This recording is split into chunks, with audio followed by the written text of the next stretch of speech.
Good morning, Illini. I hope you are doing well and you are staying warm during this really cold stretch here in January. I'm your host, Matt Schrock, and I'm glad to have you with us today here at Healthy Illini. We are again jumping into talking about health and wellness, and today's topic is relationships. So take a breath, relax, and let's get to chatting. Today, I'm glad to be joined by Lauren Bocek. She is an LCSW here at McKinley and one of our counselors, and she has her master's in social work and an extensive background in relationships, especially in the area of domestic violence. So Lauren, thank you so much for joining me today. Yeah, I'm glad to be here. Now, it is January, but it's first day of February, excuse me.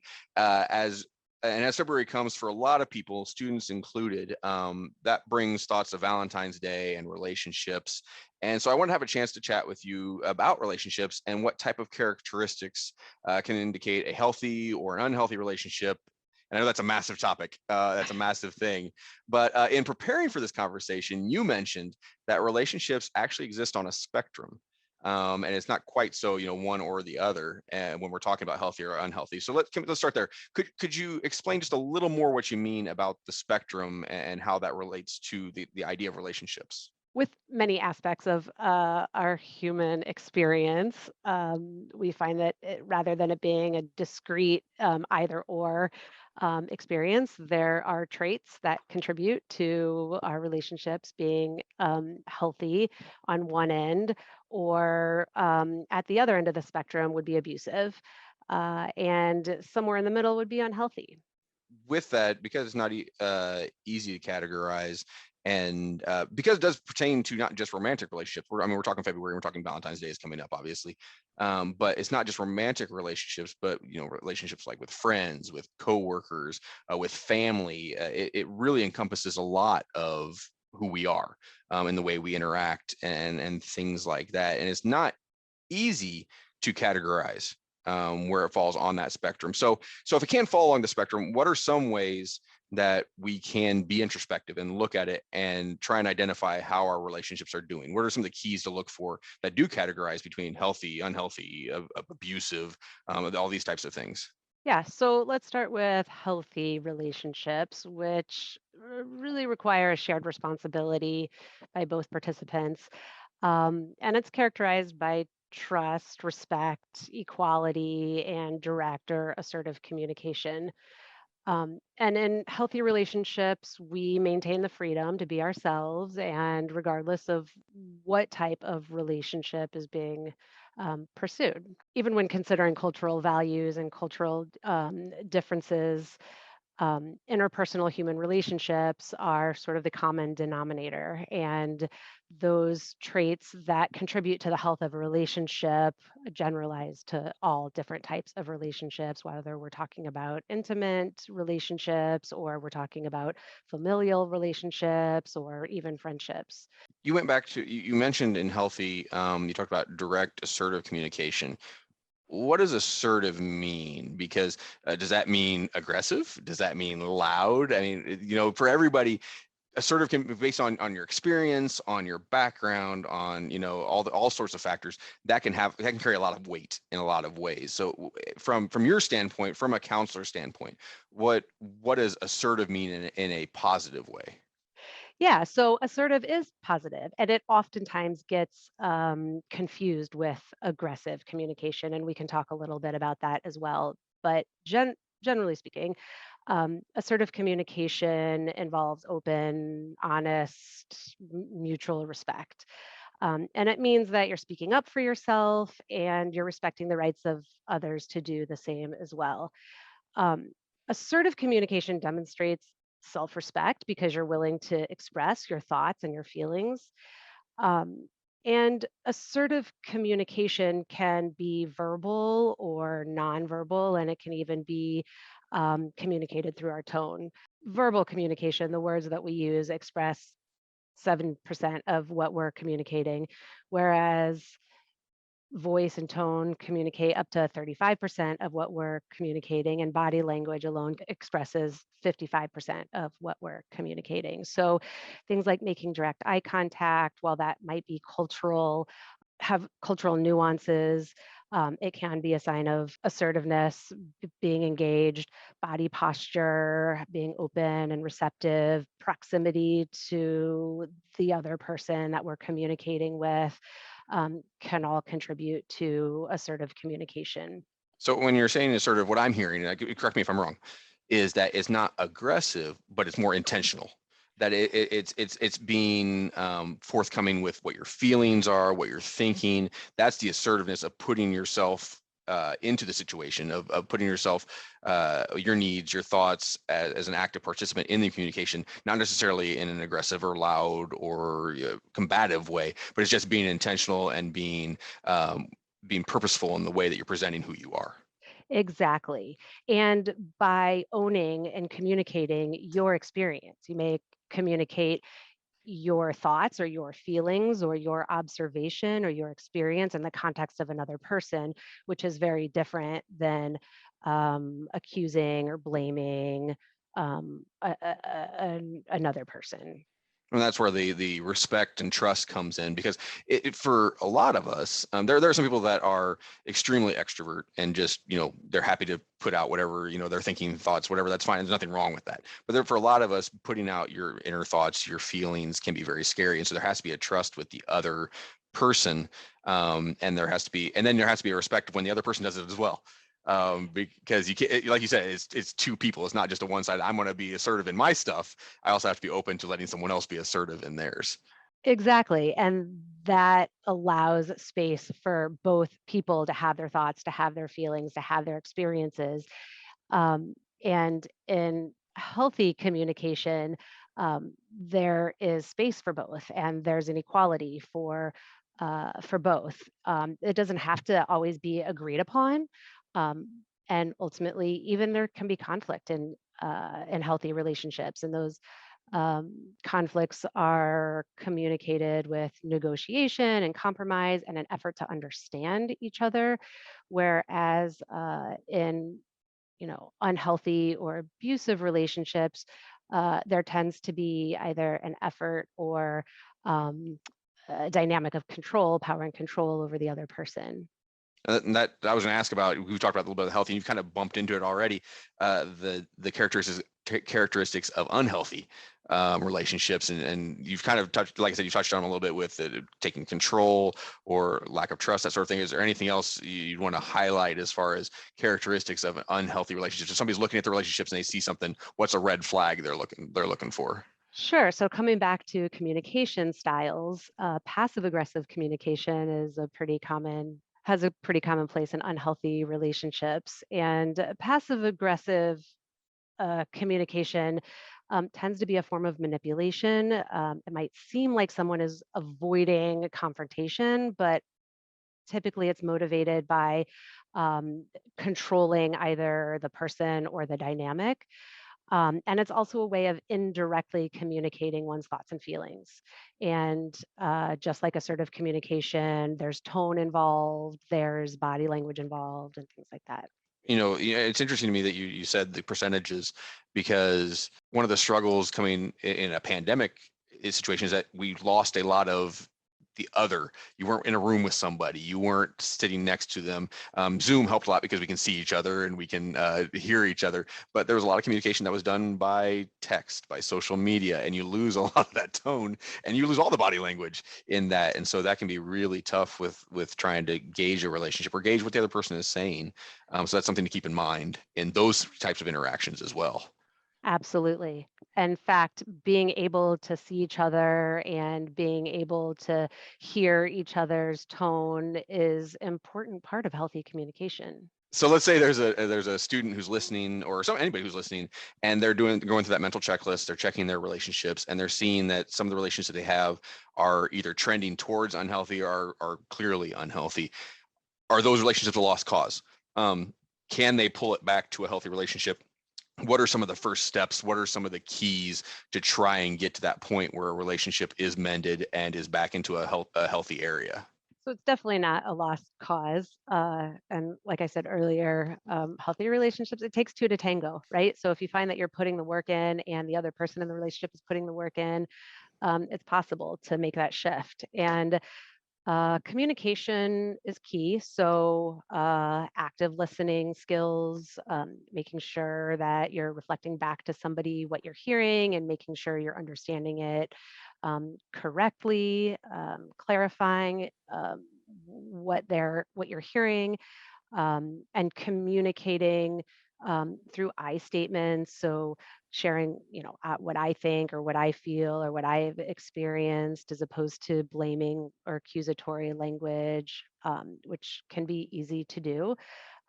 It can be easier to stay out of um, the, stay away from the blaming or the shaming communication by making sure that you're staying calm.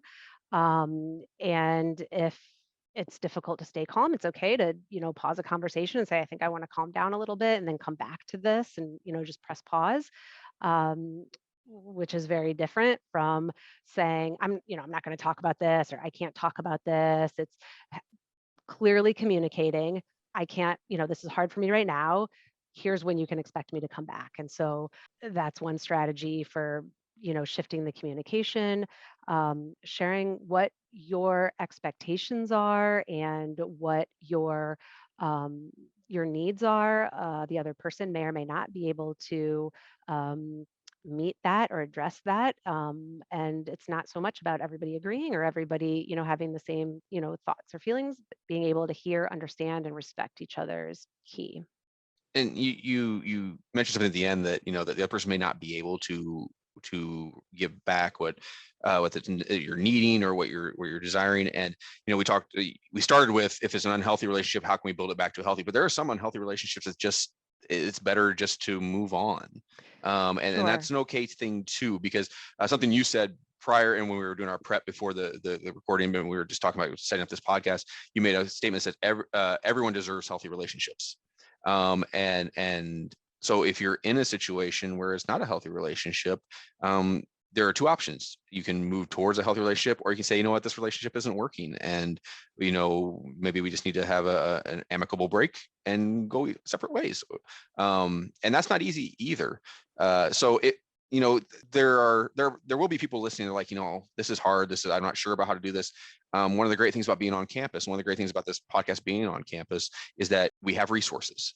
We have resources on campus. We have resources here at McKinley. I mean, you work at McKinley. We have resources here. So if a student is looking for a little bit of help, and not necessarily somebody who's going to fix things, somebody's going to walk alongside them and guide or encourage, that sort of thing. What kind of resources do we have here, and how might a student go about getting access to them? Yeah, sure. So before addressing those specific questions, I'm going to go back to Okay. one of the Yeah. questions that you asked earlier about like how to know whether you should, walk away from the Oh yeah. relationship or give it another try. And some things to sort of reflect on in the context of the relationship are, when you're not with that person, you feel happy and energized. Are you feeling better about yourself as a person?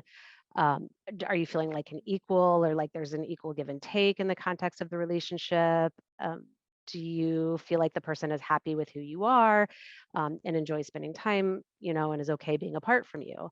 Um, and if you're not finding that your experience, but rather you're finding that interactions with this person leave you feeling depleted and insecure or worse about yourself, or you feel like you're always the one giving and the other one is always taking, or you feel like you have to change something about yourself in order to make them happy, those are probably some red flags that it's not healthy. And maybe you've made some attempts to shift that have not been fruitful. Then it, might be healthier to separate from that relationship. And just to address further on down the continuum, in terms of abusive relationships, um, if if somebody's feeling physically or even emotionally unsafe or threatened or experienced, danger, if one person is making all the decisions all the time, not respecting boundaries, or not able to say no, are you finding yourself questioning your instincts or your experience, or feeling isolated or coerced? Those are often some pretty significant red flags that the relationship has abusive dynamics. Regardless of where someone is on that continuum, it can be difficult to end a relationship. Yeah. No one person, no one relationship is all bad or all good. Those would sort of be no-brainers. So finding support to navigate that change is important, especially if you're noticing some abusive traits in the relationship. I was gonna say, so yeah, when you get to those positions, when you get to that point, it can be hard to navigate by yourself. And so, bringing somebody alongside, it can be helpful. Like I said, we have resources here at McKinley. We have resources at the counseling center. There's lots of resources on campus for a lot of things. Just a quick highlight: if a student is looking to get some of that help, what would you suggest as far as reaching out? What are the proper ways to try and find some of that help? It might be useful to start with reaching out to a mental health provider, either at McKinley or at the counseling center, scheduling an appointment and talking about what's going on. It's safe to expect a mental health provider not to tell you what you should or shouldn't do, but rather to support you in better figuring that out for yourself and having the support in exploring all your options and making healthy decisions. Beyond those, sort of more clinical resources, the campus also has the Women's Resource Center, which has a variety of resources on campus. And we will put the links for these things if you're listening. Any the contact or the information on how to find these places will be in the episode description, so you can check that out there as always. also on campus is the Office of Student Conflict Resolution. They provide mediation and support for students of all different types of relationships to navigate conflicts in a respectful way. And the Office of the Dean of Students also has a department that is supportive and having students navigate conflict. And then beyond campus, sometimes it just feels more comfortable to, access a resource with a little bit, it's a little bit more removed. Mm-hmm. There are a lot of really great national resources. One is the National Dating Abuse Helpline at 1-866-331-9474. The Trevor Project is a great online resource specifically for the LGBTQ community. And loveisrespect.org is also a really great online resource for typically, younger generations identifying and navigating interpersonal relationships of all types. I think I mentioned earlier that relationships are a fundamental part of the human existence. And it's, one of the experiences that we come into the world we don't really have explicit education or training on how to have healthy relationships. I don't know about you, Matt, but I certainly didn't have a class at any point in my education, maybe until I got to graduate school, on how to have healthy relationships. And most of us have to rely on the models that are available to us, which may or may not be healthy. So give yourself some grace if you are not sure if your relationships are healthy, or even how to have a healthy relationship. It's a learning curve, and putting forth the effort is very fruitful. Well, there's a lot of resources there. Again, check them out in the episode description. But I always come back to this when we're talking about these types of things, is that we are here on campus because we care about students. We want to support students. And like you said, it's not about telling them what to do or how to do something, but it's about walking alongside and being a support and being a listener and a sounding board, and offering any advice that we can to guide that sort of thing. And so if you're listening to this and it does resonate, and you feel like, maybe that's me, or maybe that's where I'm at, or I'm just not sure and I want to find out, reach out to us, because we want to help. That's why we're here. That's why we do what we do, is because we want to help. Lauren, thank you so much. We're running out of time here. I do appreciate you taking the time to talk to us today, and I just really appreciate everything you had to say. My pleasure. Everybody has relationships, and everyone deserves healthy ones. And so it's always good, no matter where you're at in a relationship, if it's a new relationship and a long-standing relationship, it's always a good thing to every now and then take stock take a look and see where you're at.